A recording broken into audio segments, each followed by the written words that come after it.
the module 3.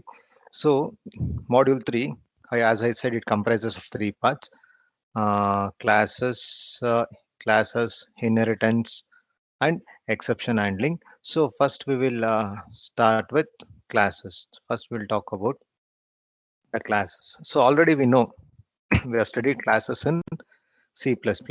So now we are talking the same thing with respect to Java. See, class is at the core of Java. I mean, in Java, whatever you're writing the code, everything you'll be writing, whatever code you're writing, you'll be writing within the class itself. So you'll be writing within the class itself. So class is at the core of Java. It is the logical unit upon which the entire Java language is being built. And also, see, this class will form the basis of object oriented programming. So that's why Java is known as the pure object oriented programming language. And also in Java, you know that main class is encapsulated. So main function is encapsulated within the class. In Java, you can see the main method is within the class. So inside the class, you can find the main method. So whatever you're writing, whatever is there, all those things will be inside the class itself. It will be inside the class itself. So in Java, main method is inside the class. So what to understand from the classes? So you must first, one thing is what class will do means it will create a new data type. So class can be used to create a new data type. And second thing is, once the class is defined, this data type, this new data type can be used to create objects. So these are some of the points which regarding the classes. So class is at the core of Java. So it is a logical unit upon which the entire Java language is built. So Java is pure object oriented programming language, because here the class will form the basis, and also the main function is within the class. So what is class means? So the class will define a new data type. So once this new data type is defined, you can create objects of that data type. So class is a template. So class is a template which contains um, variables and functions. So class is a template which contains variables and functions. And also, once the template is defined, once the class is defined, you can create an object of that class. So class will act as a template for the object, and an object is an instance of the class. So what is a general structure? What is a general form of a class? So the general form of the class as usual. So here, how to define a class in Java? So it is the same: class name, body of the class. So body of the class can contain variables, functions. So an example of variables can be like integer a comma b comma c. So these are the variables. So functions can be like, there can be an add function, there can be a subtract function. See, functions, the methods, the functions are nothing but the methods in in Java. So now this is the general format. So this is the general format of classes. So in Java, you define a class whenever you're prefixing with the keyword called class. So here the keyword class will tell the compiler that, will tell the JVM that you are referring to a class. So what does this class contains? Class contains two parts. The class contains variables, class contains methods. So so class is a keyword which will tell the JVM that you're referring to the class. This is the class name which you want to provide, which you the valid class name. um, after this, the body of the class contains variables, methods. So these variables and methods, they are known as the members of the class. They are known as the members of the class. So the variables which are defined, the variables which are there inside the class are called as instance variable. The variables that are there inside the class are called as instance variable. And all the logic will be written inside the body of the function. So inside the body of the function, all the logic will be written. All the logic will be written. So now the general form of the class will be class name, then open the parenthesis, close the parenthesis. So inside the class we have two things, variables, functions. And also these variables and functions are known as methods of the class. Now the variables which are there inside the class are called as instance variable. The code, the logic will be there inside the body of the function, meaning inside the method you are writing the logic. So in most of the classes, these variables will be used by the functions. The functions will make use of the variables. So in most of the classes in Java, the instance variables will be accessed by the methods that are there inside that class. So it is the method which will determine how the data can be accessed. And also, see why we are calling this as instance variable means, why we are calling this as instance variable means, so for example, you will create an object. Assume that the class name is A. You'll create an object. You will create three objects for this class called X, Y, Z. So here X, Y, Z are the object names. So if you're, I'll write it as XOB, YOB, ZOB, so that it will be easy to understand, remember. So X object, if I'm created two variables like A comma B, if I've created two variables like A comma B within the class, so XOB will have a separate storage for AB. YOB will have separate values. ZOB will have separate values. So that's why they will call it as the instance variable, because each object of a class will have its own copy of data. If I'm having three objects, object XOB will have its own value for A and B. Object YOB will have its own value for A and B, and object ZOB will have its own value for A and B. So that's why we are calling it as instance variable, because for each instance of the class, it will contain its own copy of data, and data of one copy is different from the other thing. So meaning the X object A value can be 5, Y object A value can be 10, Z object A value can be 15, like this. So the object values can also be different. The value need not be same. So that's why we'll call it as the instance variable, because uh, it is unique from the data of another object. And also, um, regarding the method,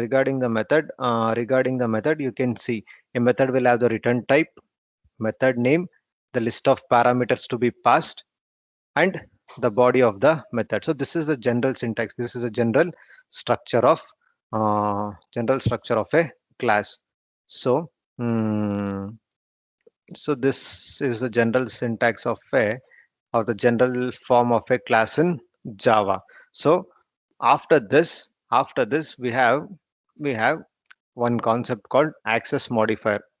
So what is this access modifier means, or we will call it as access specifier also. So this access specifier will do means, it will it will control the accessibility. It will control the accessibility of a variable or a function or a class. So all these things is taken care by access specifier or access modifier. So in simple terms, it will control accessing to a particular variable or a particular functions. So for example, you know that you know that if I make a variable as private, so there is a class called A, and here I'll just write one variable by the name integer A. So now since I made this variable A as private, it is accessible within the class. That's all. Outside this class, outside this class, you cannot access. Within the package also, you cannot access. And also outside the package, you cannot access. Outside the package by subclass. See, regarding this package, we will talk about this. But package means it is used to group the source code. So access modifier means it is used for controlling the accessibility of it is used for controlling the accessibility of a variable. So now here private means it can be accessed only within the class. Outside the class, no one can access this code. This is regarding the private access modifier. It is accessed only by the members that are there within the class. So if you are using public means anywhere anyone can access. Within the class also you can access, outside the class also you can access, within the package also you can access, outside the package also you can access. Public means it can be accessed by any code. So that's why you're making the main function as public. Why you are making the main function as public? Because it is accessed by the JVM. So it is accessed by the JVM, so you need to give the access permission. So if you give public permission, from anywhere they can access the main function. So that's why the main function is always preceded with the keyword public, because it is called by the that code is called by a program which is outside the program, which is the Java runtime system. So that's why public means any, from any place you can access that, within the class, within the package, outside the package, from wherever you can access that. And after that, protected means, see, protected means it will be applicable only whenever the inheritance is there. So whenever the inheritance we are using, we can look into this. So protected means within the class they can access, within the package they can access. So outside the package, only outside the package, whenever there is an inheritance relationship, whenever we are having subclasses of a class called B. See, for example, there is a class called A. So here I'm making this variable A as protected. I'm making this variable A as protected. I'll create one class B, which will have an inheritance relationship, that is given by the keyword called extends. So now class B is the child class for the parent class called A. So in that case, class B can access the protected variable. So private variable means anyone can access from any place. Private means it will be accessible only within the class. It is protected means it will be applicable only when the inheritance is involved. So within the class you can access, within the package you can access, outside the package only the subclasses can access. So this is regarding the access specifier protected. So default means if you are not writing anything, then it is known as the default access specifier. So whenever you are using the default access specifier, it will be accessible, those members will be accessible only within the class, within the package. So outside the package, no access. Outside the package by subclasses, no access. So this is the usage of default. So if you're not writing anything, it will be considered as default package. So it can be accessible within the class, within the package. Outside the package, no access. Outside the package by subclasses, you don't have any access. So this accessing and all, when we are talking about the packages, we will go through this in detail. So as of now, you just remember this. Four modifiers are there: public, protected, private, default. Public means anyone can access, within the class, outside the class, within the package, outside the package, subclasses. So private means accessing is only available within the class. Outside the class, it is not possible. So protected means within the class you can access, within the package you can access, outside the package only subclasses can access. Default means within the class accessible, within the package accessible, outside the package not accessible. And also, um, and also, there is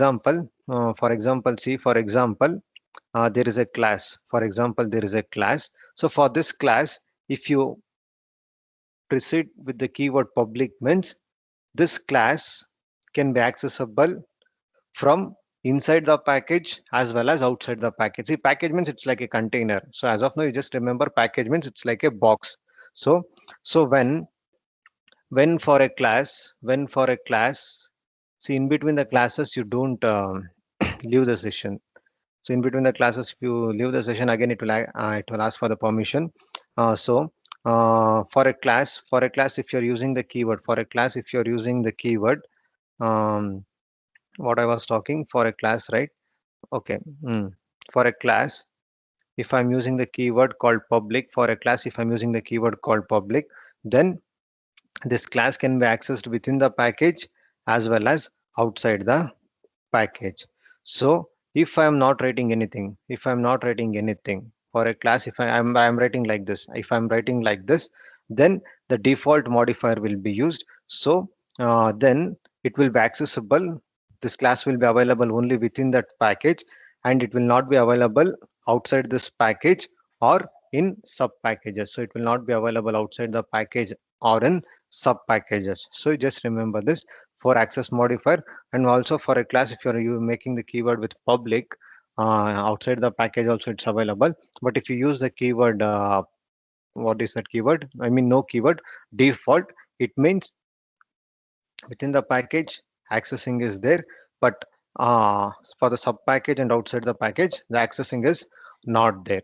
So how to define a class, how to define a class in Java? So you can define a class by the keyword class, class name.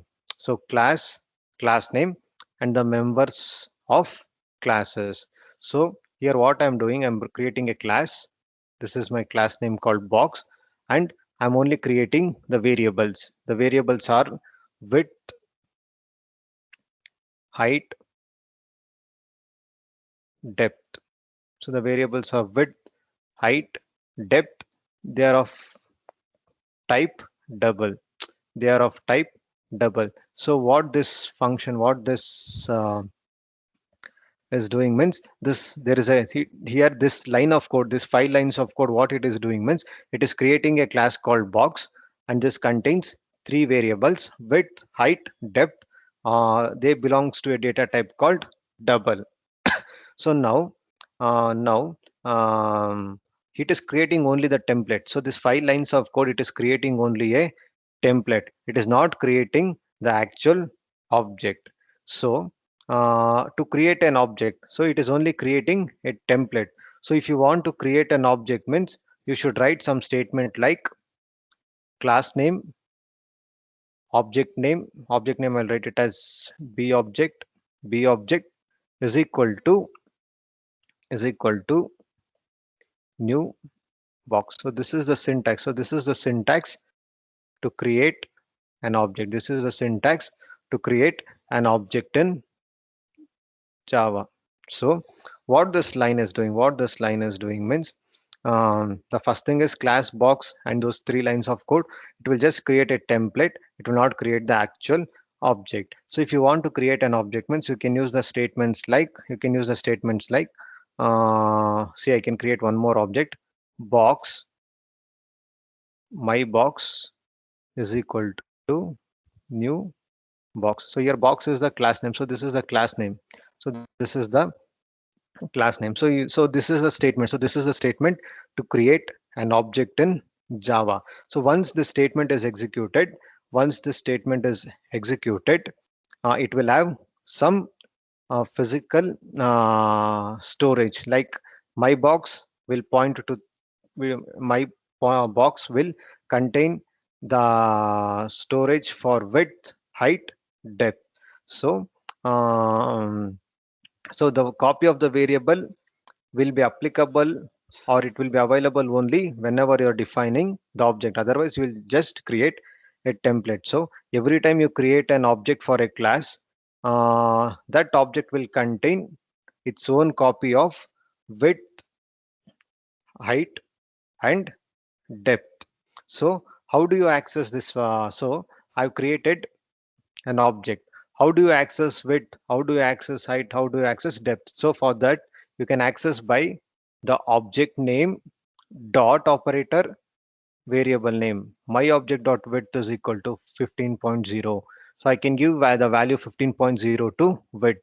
I can write my object dot, sorry, my box dot height is equal to 25.5. So like this. So how to access the members of this class means object name dot variable name.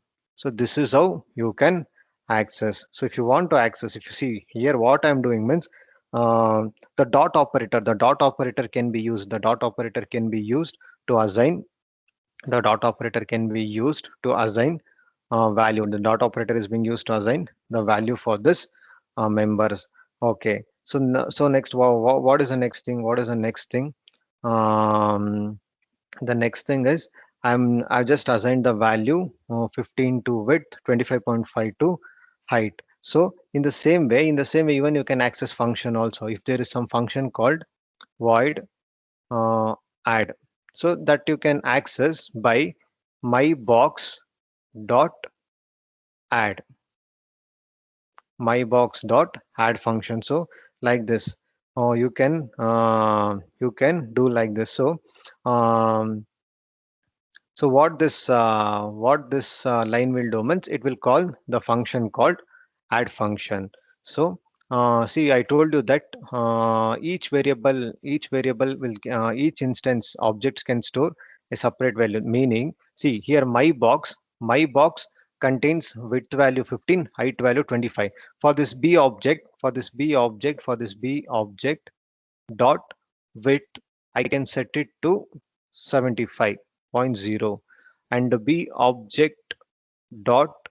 height b object dot height, I can set it to 25, not 25, I'll make it as 35.5. See, meaning every object every object will have their own values for width, height, depth, uh, like that. So here I'm creating two objects. One object is my box and the second object is B object. So they are having their own values. They are having their own values. Any doubts here? Any doubts here? You just look into this. Any doubts here?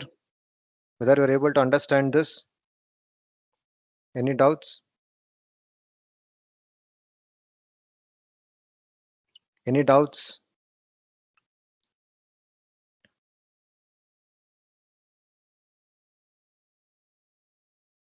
Mm, okay.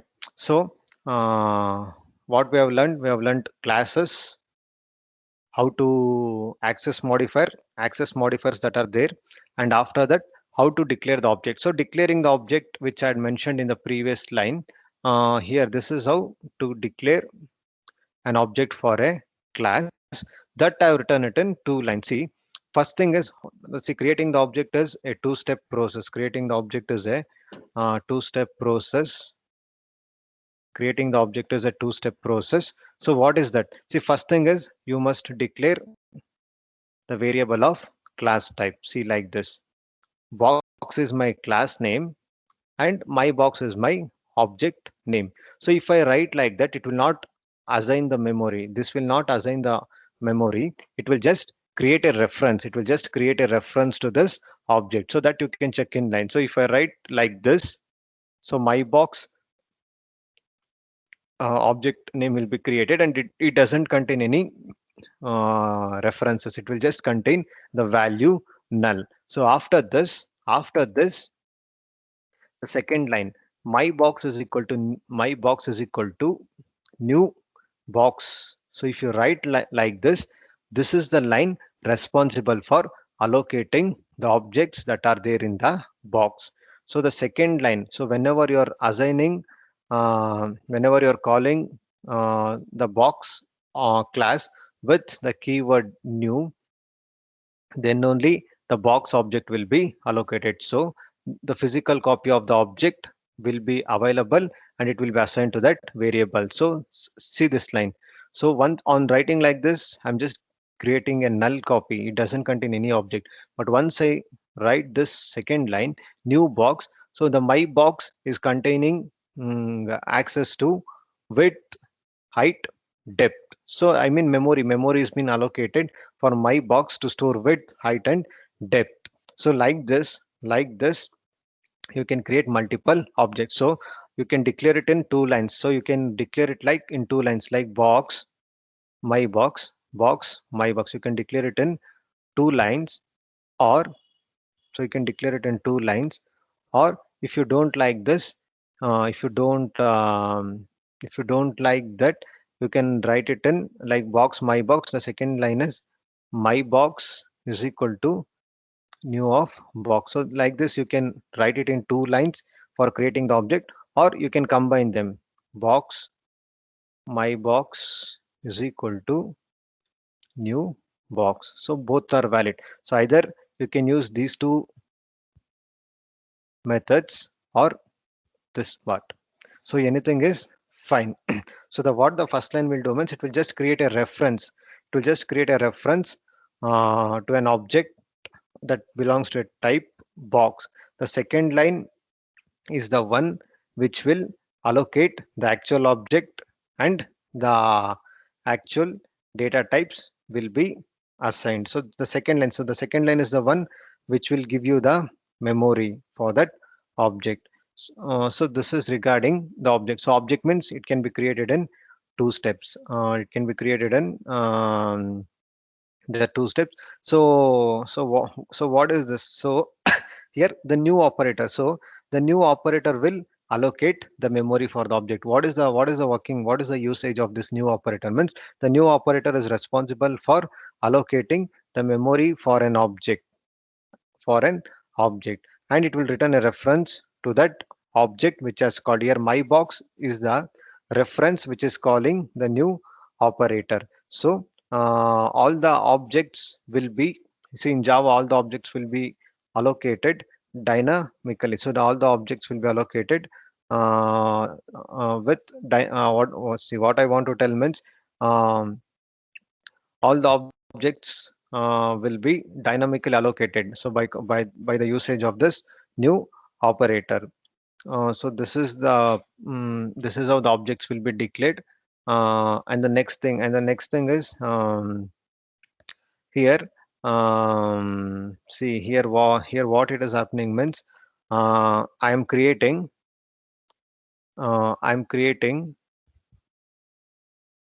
See what I'm doing means here I'm creating one object. Here I'm creating one object box B1, which belongs to a class called box class. So B1 is an object of box class. So B1 will point to B1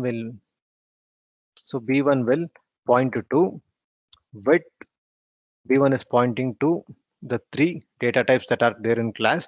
After that I'll write like this. So after writing like this means the reference of B1 to be stored in B2. So what I'm doing means, see first thing is like what I did means, I created an object called B1 and I allocated the memory for that. So after that I am trying to reference that object B1 to B2. So what we will assume means by writing like this. So for example, if integer a is equal to 5, integer a is equal to 5. Again, if I'm writing b is equal to a means, so generally it will be assumed that a contains 5. Once this line is executed, even b will contain 5.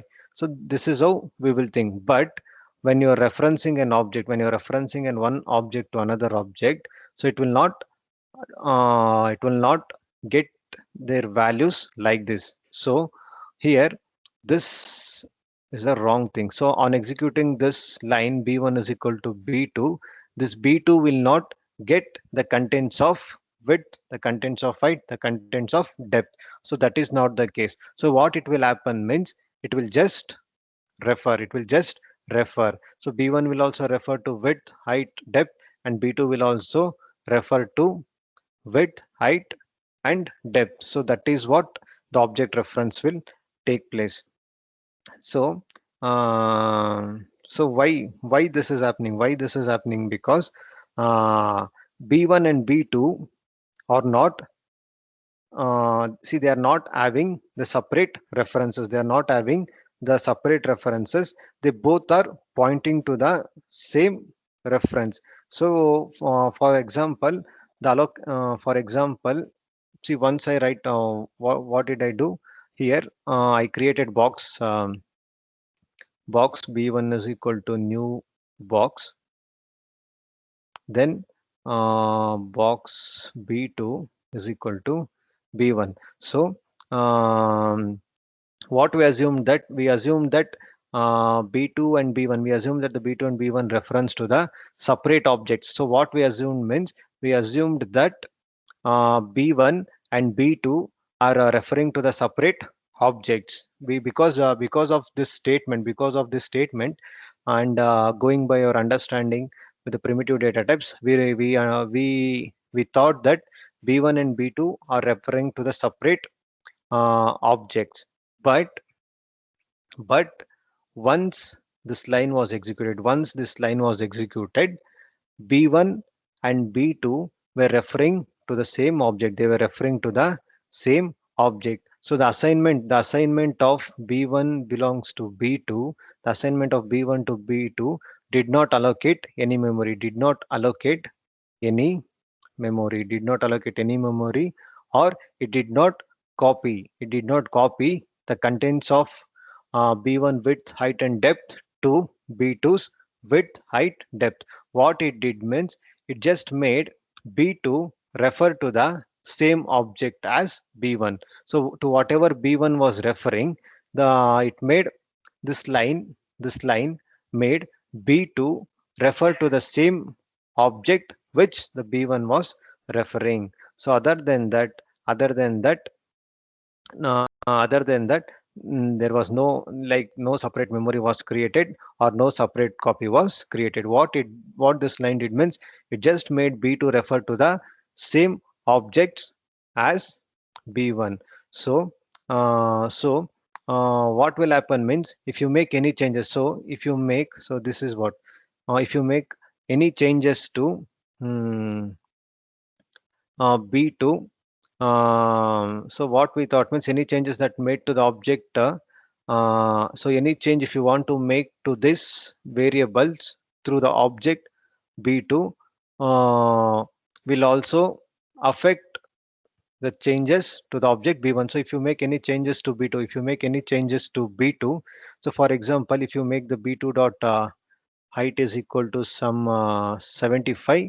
So assuming that the height was 15, so after this you'll write this line b2 dot height is equal to 75. Then this height will change, the height will change to 75, and the same thing is referred by b1. So like any change that you're making to that object through b2 will also affect the object which is referred by B1, because B1 is also referring to that object. So what we are thinking is um, B1 and B2, they are referring to the same object. So any change which you are making through B2 will also be affect the object, because even B1 is referring. So but but what will happen means although B1 and B2 are referring to the same object, they are not linked in any other way. Meaning, for example, box B1 is equal to new box. After that, box B2 is equal to B1. So now we have created this reference. Now we have created this reference. After this, I will set the value of B1 to null. So if I set the value of B1 to null, if I set the value of B1 to null, so this connection will be removed. So it doesn't point to any object. So B1 has been set to null, but also B2 will point to the same original object. So that is what. So any changes that made to the object through B2 will affect the object to which the B1 was referring, since they are the same objects. And also since B1 and B2 both refer to the same object, they are not linked in any other way. For example, in this case, they were referring to the same objects. I just made the value of B1 as null. So once I made the value of B1 as null, so this just it just dereferenced from its object. Uh, Even though the B1 is having the value null, meaning it doesn't have any reference, but the B2 is still pointing to that original object. So they are not linked in, those two B1 object and B2 objects are not linked to each other. but they are just pointing to the same object. So any doubts?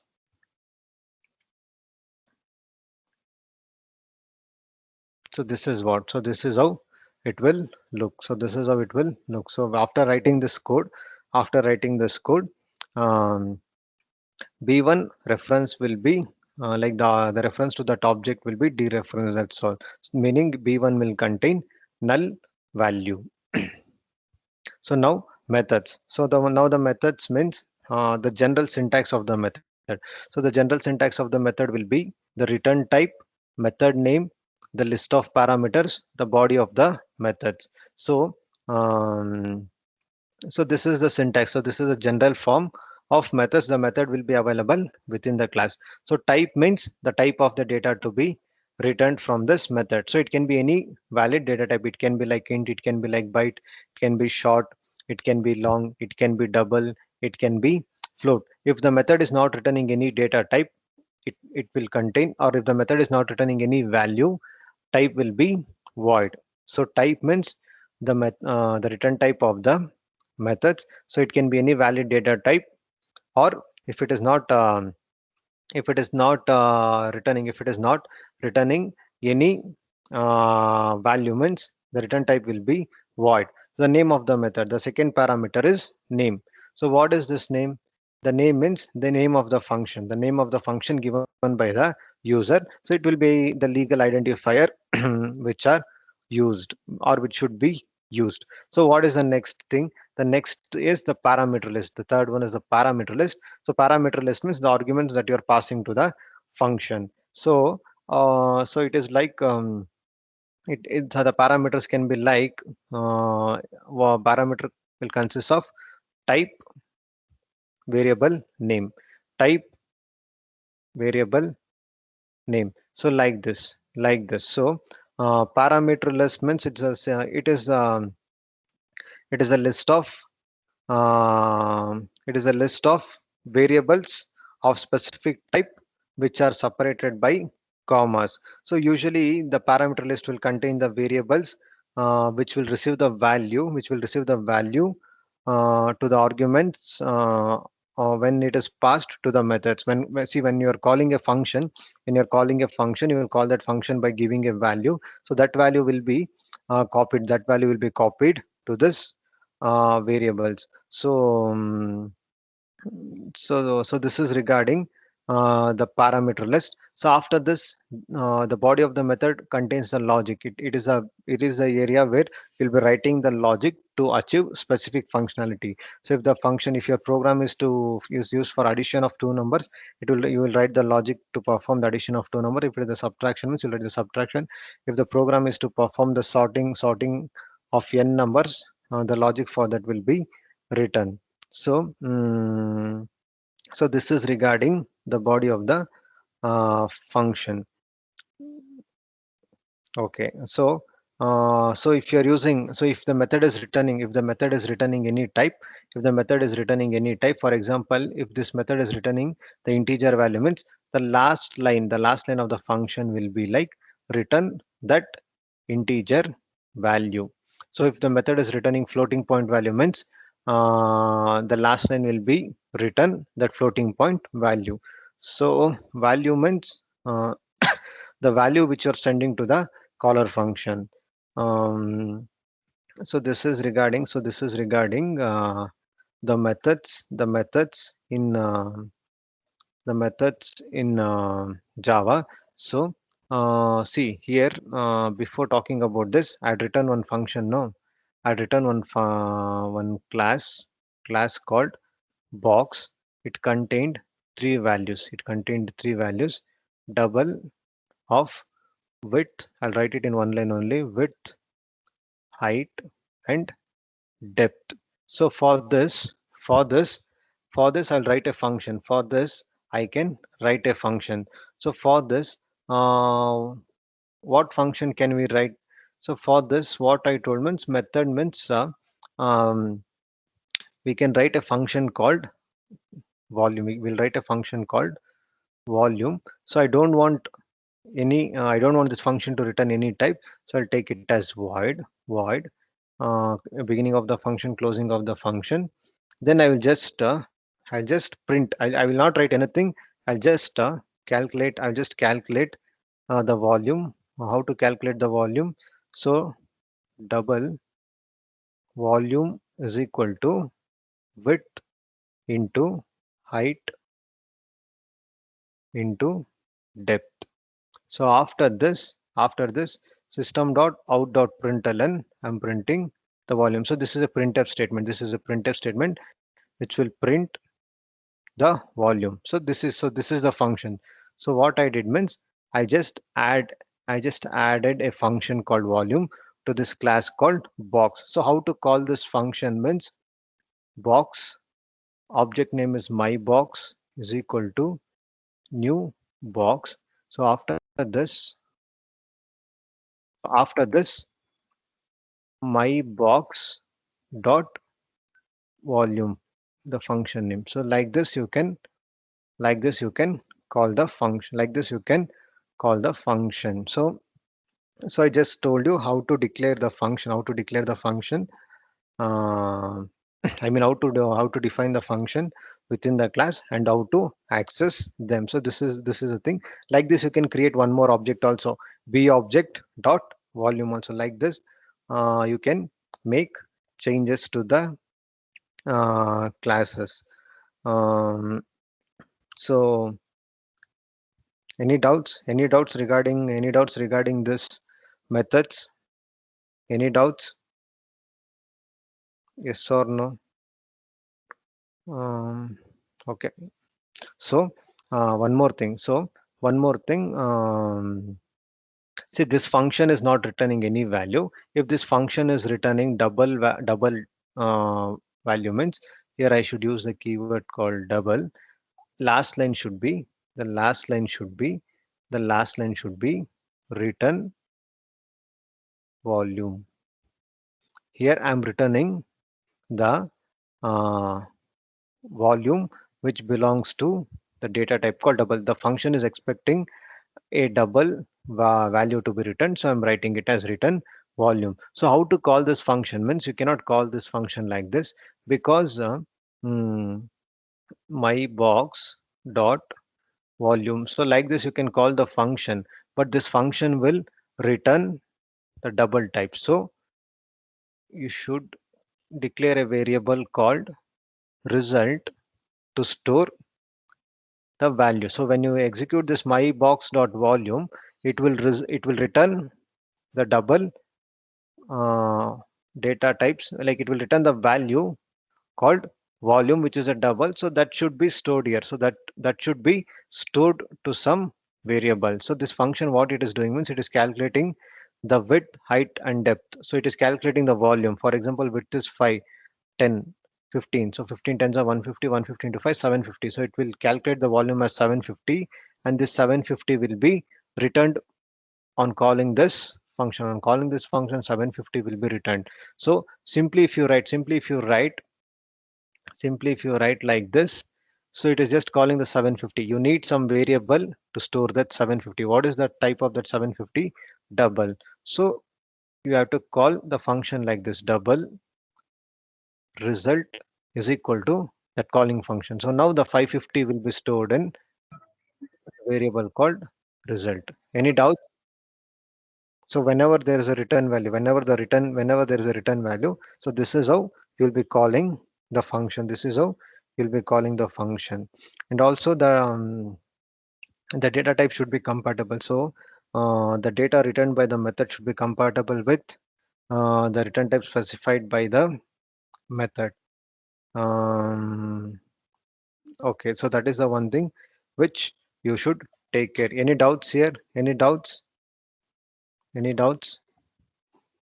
Okay, if few people have no doubt means I'll just stop the class now. I just stop the class.